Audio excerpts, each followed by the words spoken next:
Hello, YouTube. Welcome to Pettyrevenge, where sometimes you gotta go just as low as they do. This is from Esmeralda Weatherwax, and this is about wedding drama. We all know that wedding drama can be, weddings are particularly stressful for the parties involved, and I've read enough Bridezilla stories to know that I just would not be part of a wedding similar to that. However, this one is quite interesting. I originally read this on Board Panda because they have the comments in a small and concise manner. So this one is really good. I absolutely love the way OP gets back at her mother-in-law. So here we go.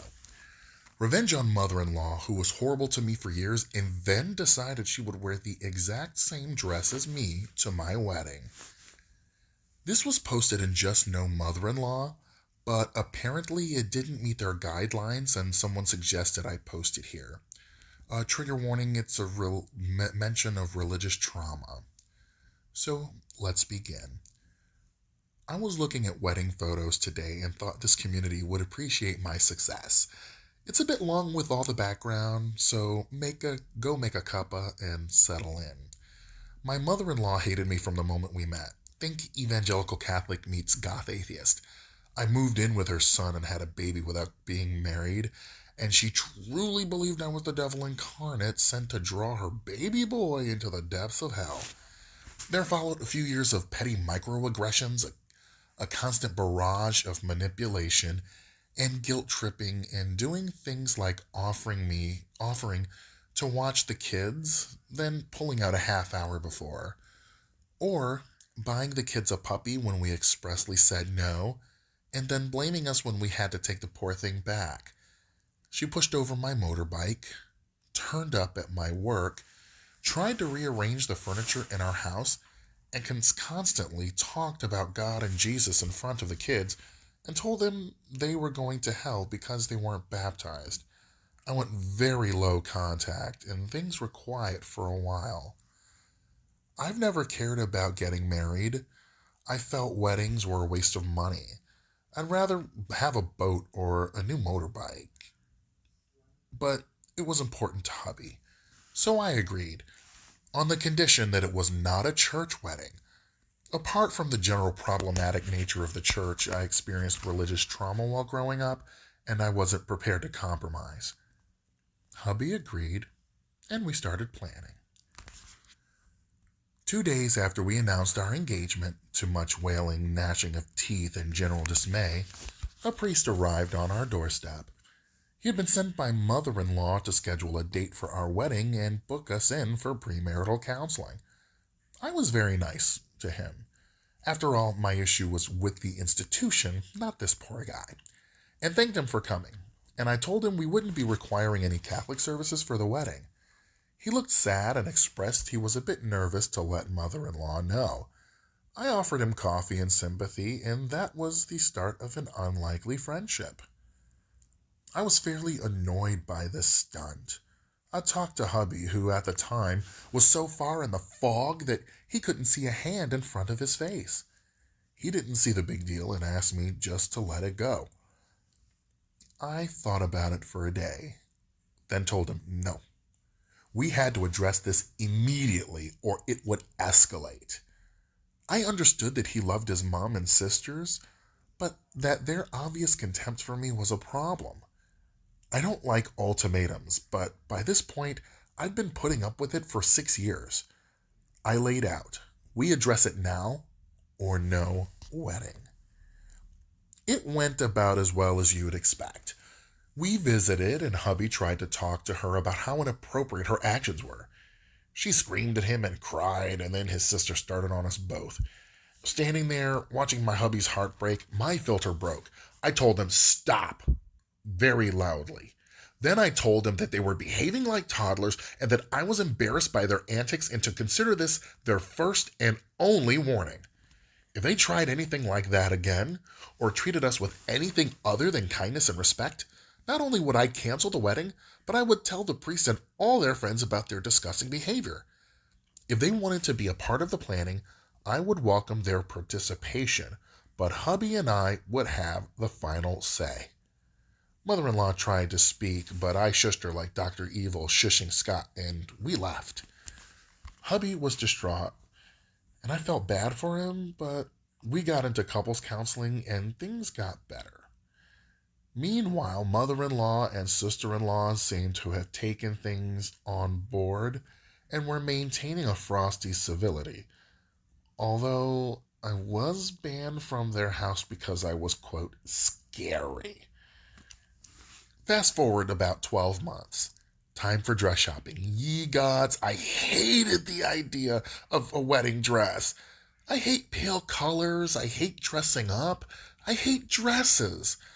Just everything about the idea made me want to fake a coma to get out of it, but I promised my own just yes, mom and brother, and that we could do this together. So mom, mother-in-law, sister-in-law times 3, brother and his wife all traipsed along with me to marvel at the sight of me in a dress. And it wasn't a bad day. The in-laws behaved, and I found a dress that I didn't hate as much as the others. So we paid for it, and we left. The next day, I got a call from the shop. Mother-in-law and sister-in-laws had ordered the exact same dress as me. I told hubby, and he didn't really believe it. I laughed about it for a week, went back to the shop, and ordered a new dress. This one was dark purple with black trim. And then I had the idea. Bum, bum, bum. I don't have a lot of female friends, but all my male friends have wives who had wedding dresses. And sometimes they say that they feel sad that they spent all that money on a dress they'll never wear again. I talked to hubby and he agreed, so the invitations went out, and every person who had ever worn a wedding dress was invited to wear it for our wedding. Mother and sister-in-laws got different invitations that specifically asked them not to wear white. Dress code was stated as whatever you're comfortable in. I wasn't there for the initial confusion that swiftly turned to rage, but my mom and brother gleefully recounted the story later. All 4 of them turned up in their beautiful white dresses with their beautiful makeup and hair and were completely absorbed by the rest of the crowd. They didn't stand out. They looked just like everybody else. Except for my mom and brother's wife, who wore purple like me. They weren't going to ruin my day by upstaging me. My hubby, who up to that point didn't really think that they would do something so vile, turned to stone that day. They had finally shown the depths that they would sink, and the last of the fog was swept away. I turned up in the sidecar of a Harley. I did experiment with riding in the dress, but it didn't end so well, and the shop had to make a few emergency repairs the week before. And I walked down the aisle to the Imperial March by myself. My brother was my maid of honor, and his wife was my hubby's best man. Yeah, you read that right. Remember the priest? Well, he wasn't allowed to officiate outside the church as a priest, so he was our MC. This was the icing on the cake because I saw mother-in-law's face light up when she saw him, until he introduced the marriage celebrant and handed her the microphone. We had a pagan hand fasting, jumped over a broomstick, and walked back down the aisle to Sweet Child of Mine, while our 2 kids played air guitar and danced ahead of us, and ignored mother-in-law and the sisters-in-law when they tried to get them to go over there. I came face to face with my mother-in-law at the door. She was incandescent with rage. She went to speak, but my husband stepped forward, and he shushed her, right in front of everyone. It was glorious. She didn't speak to us, either of us, for the rest of the night. She didn't speak to us for nearly a month, and then she called one day to see the kids as if nothing had happened. So I let it go because my husband and I had won. But every now and then, I wear the purple dress when I know she'll be at an event, because I'm petty like that. Edit. I went to bed and found out that it had blown up overnight. I can't respond individually to everyone, so I'll clarify a few things here. Wedding was 20 years ago. We've been happily married since, and the in-laws have mellowed with age. The sister-in-laws have their own partners and kids, and we hang out sometimes. I'm not in the U.S. Being family doesn't give anyone the right to treat people badly. My mother-in-law does not deserve consideration just because she was my hubby's mom. I'm not pagan, I'm an atheist, encouraged by both horrible experiences as a child and young adult and a career in science. I don't have blanket hate for religious people, and I respect the right to practice their faith should they choose to do so. We didn't have a pagan wedding. It was a secular ceremony that included things that the hubby and I liked. I actually wanted to jump over fire, but it was summer and we had a total fire ban, so even if I wasn't scared about setting myself ablaze, we wouldn't have been able to do it. The original dress I purchased was about $300. There was no way I was spending thousands on a dress I would never wear again, so it wasn't out of mother-in-law's budget. Not all the women chose to wear their own wedding dresses, and as far as I know, no one brought a wedding dress just for the day. The bridal shop helped a few people source second-hand ones to borrow. Priests are normal people under all the religious stuff. The priest in question is still our friend. We bonded over a love of Terry Pratchett books, Star Trek, Star Wars, Legos, and all things nerdy. I showed him some of the comments and he was confused. Priests are allowed to go to and participate in things that aren't related to church. I mean, they have families, friends, etc., and not all of them are Catholic. He did point out that in some dioceses are much stricter than others, especially in traditionally religious countries. My kids taught me about the dangers of doxing a few years ago, so no photos. And some people think that it is a fake story. That's okay. Sometimes it's nice to feel smug and self-righteous about something that doesn't matter to anyone except the participants. If it would make you feel better, I could add something obviously fake so you can go, ha ha! I knew it! Liar, liar, pants on fire. How about we went to our honeymoon on Mars? So going to work now, I'm glad so many people have enjoyed the epic saga of my wedding day, and all those wanting to be my friend, that makes me happy. Edit 2. Given how this blown up, I've Googled the dress shop to see if it was still there. Sadly, it appears they closed down, so they can't use this for free advertising. Sally, Kylie, Georgia, if you're out there, I think of you often. You guys are the true heroes here. Oh me, oh my. Let's go to a few comments here. Shout out to the bridal shop for informing OP what the mother-in-law and sisters-in-laws were planning. Real lifesavers.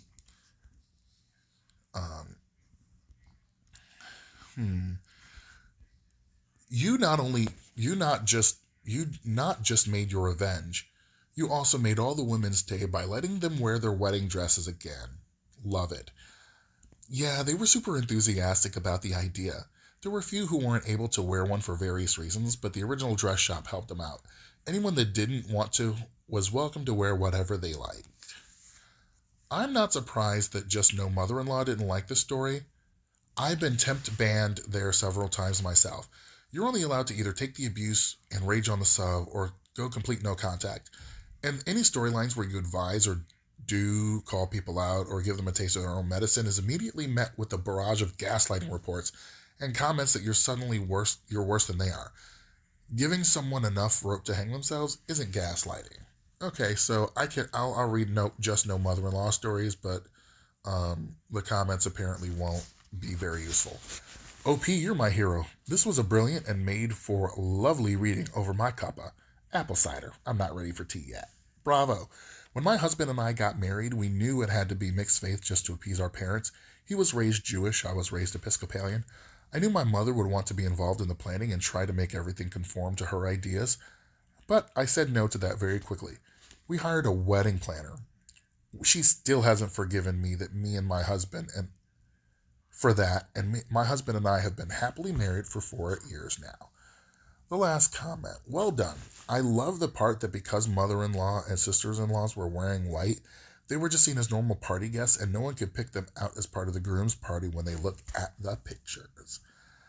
So, thank you so much for joining me, and I hope you have a great day. I love reading these stories because, especially this one, because, not only is it tacky to try to outshine someone on their wedding, like by wearing a wedding dress to someone else's wedding, which is just very tacky.